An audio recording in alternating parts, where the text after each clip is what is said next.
প্রিয় দর্শক, আসসালামু আলাইকুম। দর্শক, আপনাদের প্রীতি শুভেচ্ছা জানিয়ে শুরু করছি আমাদের আজকের প্রতিবেদন। তো দর্শক, দেখতেই পাচ্ছেন আমাদের সামনে এক আপু দাঁড়িয়ে আছে। আমরা তার গল্পটা শুনবো, জানবো আপু কেন আমাদের ইউটিউবের মাঝে আসলেন, তিনি কি বলতে চান। আপু আসসালামু আলাইকুম, ওয়ালাইকুম আসসালাম।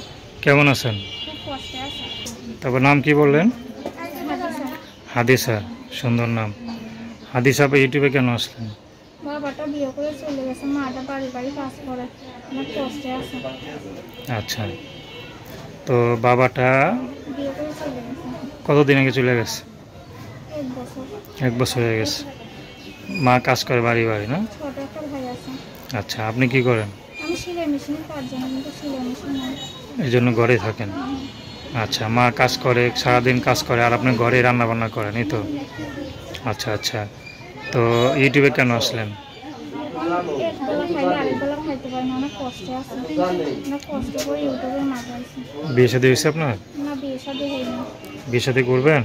যে আমার যে দায়িত্ব নিতে পারবে, একটা মনের মানুষ, ভালো মনের মানুষ পাইলে বিয়ে শাদী করবে। আচ্ছা, তো পড়াশোনা করে দূর করছেন? 5 পর্যন্ত করছে।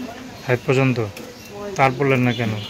বাবাটা বিয়ে করে চলে যাওয়ার পর মা আর পড়াইতে পারেনি। হ্যাঁ, মা আর পড়াইতে পারেনি।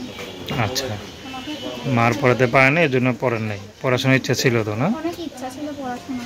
আচ্ছা, তাই এখন যদি কোনো বুড়া লোক বা বিবাহিত পুরুষ আপনার বিয়ে করে করবেন?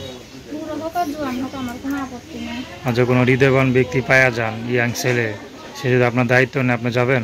যে আমার দায়িত্ব নেয়, আমার সুখে দুঃখে পাশে থাকে, আমি তার সাথে বিয়ে শাদী করবো। আচ্ছা, তো আপনার সাথে কীভাবে যোগাযোগ করবো? নাম্বার নাম্বার বলতে পারেন? আমি বলে দিব। এই নাম্বার কি সবসময় খোলা থাকে? যেই নাম্বার সবসময় খোলা থাকে। আচ্ছা, তো নাম্বার কি মনে হয় না? এমনি নাম্বার। আচ্ছা, নাম কি বললেন? হাদিসা।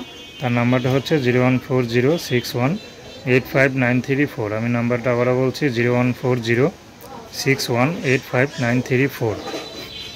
তো দর্শক, প্রেম ভালোবাসা, সাহায্য সহযোগিতা, বিয়ে শাদী করা একান্ত আপনাদের ব্যক্তিগত ব্যাপার। আসুন আমরা 5 ওয়াক্ত নামাজ পড়ি, সর্বদা দেশের সেবা করি।